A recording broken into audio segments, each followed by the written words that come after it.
মই পাপাই কৈছো দেউতাই কোন পাপা মোৰ অৱস্থাটো খুব বেয়া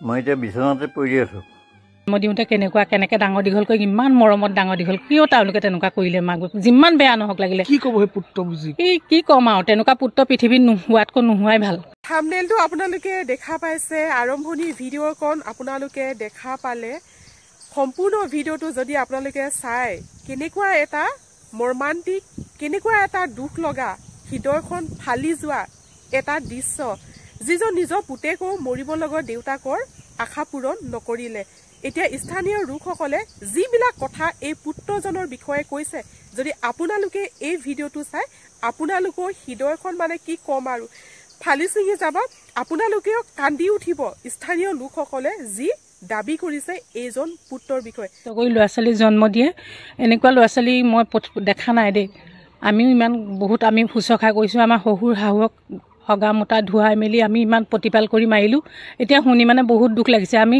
ৰাতিপুৱা মৰ্ণিং ৱাক কৰিবলৈ যাওঁতে মানুহজন তাত বহি থাকে তাৰপিছত কওঁ দাদা আপোনাৰ ফুলবোৰ বৰ ধুনীয়াকৈ ফুলবোৰ ৰুৱে তাৰপিছত গুটি দিব নিবলৈ দি দিয়াচোন বিনিত গুটি দি দিয়া তেতিয়া আমি কওঁ মানে মানুহজন সঁচাকৈ বোলো বহুত ভাল দেই মানুহজনে বহুত দুখত তাত বহি থাকে আমি ভাবোঁ মানুহজন কেলৈ ইমান দুখত বহি থাকে কেতিয়াবা আমাৰ নামঘৰত ভাওনা চাওনা কিবা কিবি হ'লে বিনিতে লৈ আহে চাহি আহি পেলাই মানুহজনে কিন্তু কাৰো লগত কথা নাপাতে বহুত মনে বহি থাকে ফোন কৰিছে যে তহঁতৰ নাতি হৈছে যে লৈ আছোঁ মোৰ চাবলৈ মন গৈছে নাতি বুলি ক'লে কেনেকুৱা মাক বাপেকৰ আইতাক ককাকৰ নিজৰ মাক বাপেকতকৈ আইতাক ককাকৰ নাতিসকলে বেছি মৰম খুব মৰম লাগে মানে কিমান চাওঁ হেঁপাহ কৰি আছিলে কিন্তু অন্তিম সময়ত তেখেতে যিমানেই বেয়া নহওক লাগে যিমানে বাপেক মাক বেয়া নহওক লাগিলে কিন্তু তেনেকুৱা কৰিব নাপায় তেওঁলোকে উপলব্ধি কৰা নাই নেকি তেওঁলোকে কেঁচুৱা জন্ম দিওঁতে কেনেকে ডাঙৰ দীঘল কৰি ইমান মৰমত ডাঙৰ দীঘল কিয় তেওঁলোকে তেনেকুৱা কৰিলে মাক যিমান বেয়া নহওক লাগিলে কি ক'ব সেই পুত্ৰ বুজি কি ক'ম আৰু তেনেকুৱা পুত্ৰ পৃথিৱীত নোহোৱাতকৈ নোহোৱাই ভাল মৰি যোৱাই ভাল তেনেকুৱা পুত্ৰ জন্ম দি লাভ নাই নহয় তেওঁলোকে কি শিক্ষা কৰিলে তেওঁলোকৰ শিক্ষাত মানুহে ভৰিয়ে গচকি পেলাব লাগে তেওঁলোকৰ শিক্ষাত মই তেনেকৈ কওঁ তেওঁলোকৰ শিক্ষাত বেয়া কথা নকওঁ আৰু তেওঁলোকৰ শিক্ষাত ভৰিয়ে গচকি পেলাব লাগে তেওঁলোকৰ শিক্ষা একো শিক্ষাই নাই মানুহৰ চব পঢ়া শুনা শিক্ষা হ'লে নহ'ব মানুহক জ্ঞান হ'ব লাগিব তেনেকুৱা পঢ়া শুনা শিক্ষা কামত নাহে এইখন জগতত মানে সেইবিলাক মানুহক দেখুৱাটো বহুত ভুল কাম তেওঁলোকে ইমান ভাল মানুহবিলাকে তেনেকুৱা কাম কৰিলে সেইবিলাকৰ কেলে কি থাকি গ'ল তেনেকুৱা মানুহ নাই পৃথিৱীত নাই ঠিক আছে হ'ব আপোনাৰ ঘৰত কিমান দিনৰ পৰা আছিলে 22 চনৰ আগষ্ট মাহৰ পৰা আছিলে 3 বছৰ চলি আছে এতিয়া ৰানিং আপুনি এতিয়া পুত্ৰক খবৰ দিছিলে খবৰ দিছা আছিলে আজিলৈ কথাখিনি কি হৈছে আৰম্ভণি পৰা মানে কোনটো আৰম্ভণি এতিয়া কোন বৃদ্ধাশ্ৰমত আছিলে বৃদ্ধাশ্ৰমত থকাৰ পৰা তেওঁ মানে মোৰ বৃদ্ধাশ্ৰমৰ লগত জড়িত হৈ মোৰ বেছি চিনাকি তাৰপিছত আমাৰ বৃদ্ধাশ্ৰমত যিকোনো অনুষ্ঠান পাতে নহয় অনুষ্ঠান পাতিলে তেওঁ খবৰ দিওঁতে তেওঁ আহে আৰু তেওঁ সেই সূত্ৰে মানে বৃদ্ধাশ্ৰমলৈ 1.5 লাখ টকা দানো দি থৈ গৈছে মাটি এবিঘা দাম দি থৈ গৈছে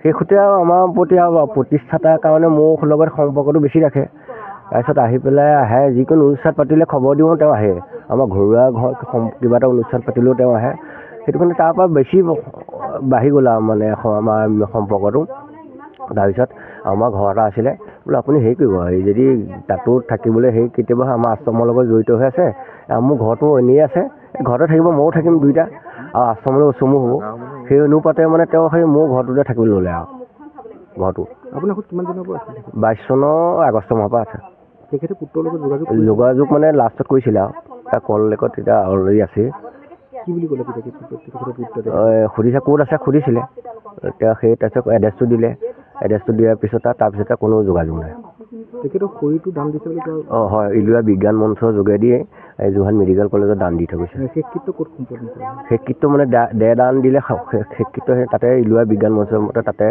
দেহ দানটো তাতে দিয়া হ'ল যোৰহাট মেডিকেল কলেজ চিকিৎসক আছিলে আপুনি কি ক'ব আচলতে এজন চিকিৎসকে নিজৰ পিতৃ আজি এনেদৰে অৱহেলিত কৰিছে যিহেতু বিয়োগ ঘটিলে পিতৃ কিন্তু এই মুহূৰ্তত তেখেতৰ কোনো ইয়াত এবাৰো দেখা দিয়া নাই এই গোটেই বিষয়ত কি ক'ব এটা ক'বলৈ দুখজনক বিষয় এইটো কিন্তু এটা ল'ৰা ছোৱালী জন্ম দিয়াৰ পৰা কিমান কষ্ট মাক বাপেকেহে জানে আৰু সি ডাক্তৰ হৈছে যদিও একে ৰাতিৰ ভিতৰতে মাতি ফুটি ডাক্তৰ হৈ উঠা নাই বহুত কষ্ট মই পঢ়া শুনা কৰাই মেলি পৰিয়ালৰ লগত ডাক্তৰ হৈছে ইমান কষ্টৰ বিনিময়তো যদি পিতৃ মূল্য নুবুজিলে এনেকুৱা কুলাংগা পুত্ৰ পিতৃ হিচাপে থাকি লাভ নাই ভৱিষ্যতে এনেকুৱা যাতে নহওক আৰু কুলাংগাবিলাক এনেকুৱাতে আদায় হয় ভাল হ'ব। তেখেতৰ জীয়েকো আপোনাৰ ডক্টৰটো নামটো কি তেখেতৰ আপোনাৰ ডক্টৰজনৰ নামটো কি? অনল জ্যোতি বৰদলৈ। অনল আপোনাৰ বিনীত দত্ত। তেখেতৰ অৰিজিনেল ঘৰ ক'ত আছিলে তেখেতৰ? যোৰহাট লুৰকিহাটত। আৰু এটা কথা সুধো, তেখেতৰ পুত্ৰৰ লগতে তেখেতৰ জীয়ৰী তেখেতৰ কোনো খবৰ লোৱা নাই বুলি অভিযোগ এটা উঠি আছে। নাই জীয়ৰীৰ নামটো কি? জীয়ৰীৰ নামটো মই নাজানো পিছে দেই, ছোৱালীজনীৰ নামটো।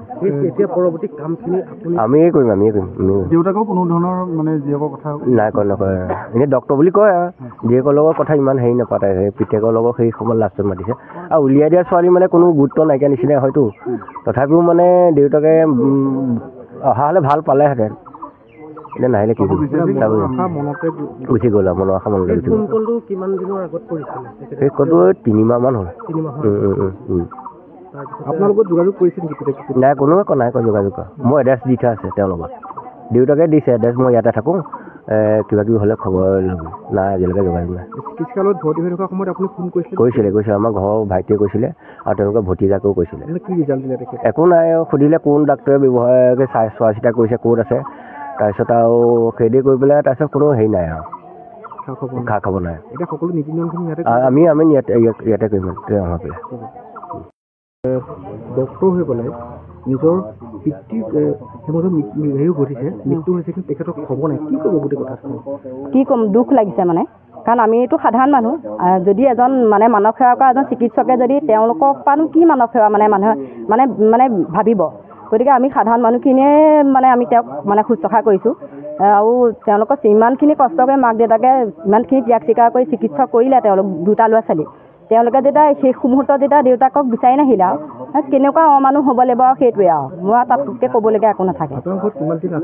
আমাৰ ঘৰত প্ৰায় 3 বছৰ, আৰু তেওঁলোকৰ আমাৰ চিনাকি 2017 চনৰ পৰা। ঘৰুৱা মানে 3 বছৰ পৰা আমাৰ ইয়াত আছেই।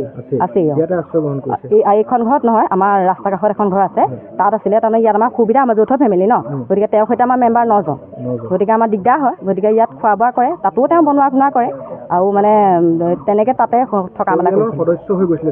হয়, আমাৰ নিজৰ শহু হিচাপে ভাবিছিলোঁ। তেওঁ আমাৰ শহু, আমাৰ শাহু শহু নাই, গতিকে তেওঁ আমাৰ গাৰ্জেন হিচাপে আছিলে। নিজ পুত্ৰই অৱহেলিত কৰিলে, কিন্তু আপোনালোকে তেখেতক আঁকোৱালি লৈছিলে। এইটো বিষয়ে কি ক'ম আৰু আমাৰ ক'বলগীয়া একো নাই। তাৰমানে কেলে তেওঁলোকৰ নিজৰ পৰিয়ালৰ বিষয়ে ইমান সবিশেষ আমি নাজানিছিলোঁ, কিন্তু শেষ মুহূৰ্তত মানে ফোন কলটোৰ পৰাহে ভালকৈ গম পালোঁ। আৰু লাষ্টত মানে তেওঁ ক'লে যে মানে মোৰ ল'ৰাটোলৈ ফোন এটা কৰিবা, মোৰ মানুহজনক ক'লে, তাৰপৰা ফোন এটা কৰিবা। তেতিয়া তেওঁ মেডিকেলত ভৰ্তি হ'ব দিনা ফোন কৰিছিলে যে ছাৰ আপোনাৰ দেউতাকক আমি এডমিট কৰিছোঁ যোৰহাট মেডিকেলত, গতিকে তাৰপৰা তেওঁ সুধিলে যে সেই কোনজন ডাক্তৰে পাইছে, তাৰপৰা ডাক্তৰজনৰ নামটো কওকচোন। তাৰপৰা আমাৰ এওঁ ক'লে বোলে ডাক্তৰজনৰ নামটো মই বৰ্তমান জনা নাই, মই তেজৰ ৰিপৰ্ট নিবলৈ আহিছোঁ, গতিকে জানি পেলাই আপোনাক জনাম, কিন্তু আপুনি ছাৰ ফোনটো ধৰিব। কিন্তু তেখেতে ডাক্তৰজন চন্দন কাশ্যপ, কিন্তু ডাক্তৰজনৰ নামটো ক'বলৈ মানে তেওঁ ফোন মানে ৰিচিভ নকৰিলে, ৰেচপণ্ড নকৰিলে, আৰু সেইকাৰণে আমিও তাৰ পৰা কি আশা কৰিম আৰু এবাৰো খবৰ নোৱা নাই। এই মুহূৰ্তলৈকে এতিয়া মানে 48 ঘণ্টা হ'ল তেওঁ ঢুকুৱা, কিন্তু এই মুহূৰ্তলৈকে তেওঁৰ কোনো খবৰ নাই। সেইখিনি আমিয়ে কৰিম, সেইখিনি আমি 13 দিনত আমাৰ সেইখন ঘৰত আপোনাৰ নাম এষাৰ পাতিম, আৰু ইয়াত মানে ভোজ কৰ্ম কৰিম বুলি ভাবিছোঁ।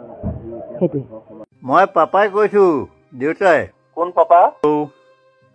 হেল্ল', আপুনি ঘৰত আছে নে ক'ত আছে? হা, আপুনি ঘৰত আছে নে চেম্বাৰত আছে? আপুনি কিহৰ কাৰণে ফোন কৰিছে বাৰু? নহয়, মই আপোনালোকৰ কথা এটা ডিছকাছ কৰিবৰ কাৰণে ফোন কৰিছোঁ। কওকচোন কি হৈছে? আচ্ছা, মই পাপাই কৈছোঁ। কি কয়? পাপাই কৈছোঁ। পাপা। হেল্ল', মই পাপাই কৈছোঁ।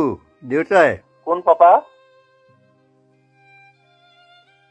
পাপা প্ৰতাপ চন্দ্ৰ বৰদলৈ। হেল্ল', মই প্ৰতাপ বৰদলৈ কৈছোঁ। কওকচোন। মই শিখ বেদৰ পৰা কৈ আছোঁ। শিখ বেদ? মই শিখ বেদৰ পৰা মই কথা পাতিব বিচাৰিছোঁ। মই এটা ইম্পৰ্টেণ্ট কথা ডিছকাছ কৰিব বিচাৰিছোঁ। বুজি পাইছে নাই এতিয়া কোনে কৈছে? কওকচোন। নাই বুজি পাইছে নাই কোনে কৈছোঁ? কথাটো কওকচোন কি আছে? নহয়, কথাটো মই কম, আগতে বুজি পাইছে নাই? কথাটো ক'লেহে মই বুজি পাম, একো কোৱাই নাই। নহয়, পাপা বুলি কওঁতে বুজি পাইছে নাই? বুজি পাইছোঁ বাৰু, কওকচোন। আচ্ছা, এতিয়া কথাটো হৈছে কি মই চিক বেডত আছোঁ মোৰ অৱস্থাটো খুব বেয়া আৰু মই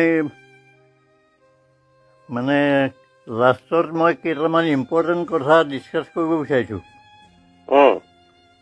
মই মোৰ ফোনটোৰ পৰা মই কেইবাবাৰো ট্ৰাই কৰিলোঁ কিন্তু নাপালোঁ বিজি দেখুৱাই এতিয়া কথাটো হৈছে কি মই আজি বহুত বছৰ দেখা শুনা হোৱাই নাই মই মানে এই লাষ্ট মমেণ্টত মই মুখখন চাব বিচাৰিছোঁ লগতে তোৰ কিবা নাতি পুতি হৈছে যদিও মই তাহাঁতৰ মুখকেইখন চাব বিচাৰিছোঁ মোৰ অৱস্থাটো খুব বেয়া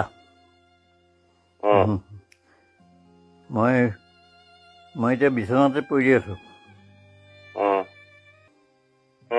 গুৱাহাটী ক'ত আছ ভঙাগড় আচ্ছা ঠিক আছে মই এটা মেছেজ পঠাই দিছোঁ অলপ পিছতে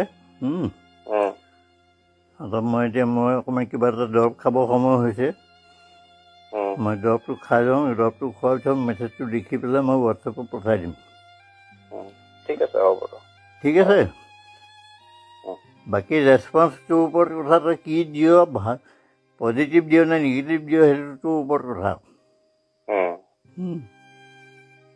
তই কথাকেইটা ধৰিব পাৰিছ হয়তো মোৰ জিভাখন ভালকৈ ঘূৰা নাই মই ভালকৈ হয়তো কথাকেইটা বুজি পাইছ নাই ক'ব নোৱাৰোঁ মোৰ অলপতে ষ্ট্ৰক এটা আকৌ হৈ গ'ল সেই ষ্ট্ৰকটোত মোৰ জিভাখন ঘূৰাব নোৱাৰোঁ তাৰমানে ভালকৈ গতিকে মই মেছেজটো পঠাই দিম মই দৰৱটো খাই লওঁ ঠিক আছে মেছেজ আজি নপঢ়িলেও কাইলৈ পঢ়িলেও হ'ব ভিডিঅ'টো এইখিনি আছিল এইখিনিকে মই আপোনালোকৰ মাজলৈ আগবঢ়ালো ভিডিঅ'টো চাই যদি ভাল লাগিলে চেনেলটো ছাবস্ক্ৰাইব কৰি ৰাখিব মই যিহেতু এনেকুৱা ধৰণৰ ভিডিঅ' আপোনালোকৰ মাজলৈ প্ৰস্তুত কৰোঁ তো আজি ভিডিঅ'টো এটা সামৰণি মাৰিছোঁ আজিলৈ বাই বাই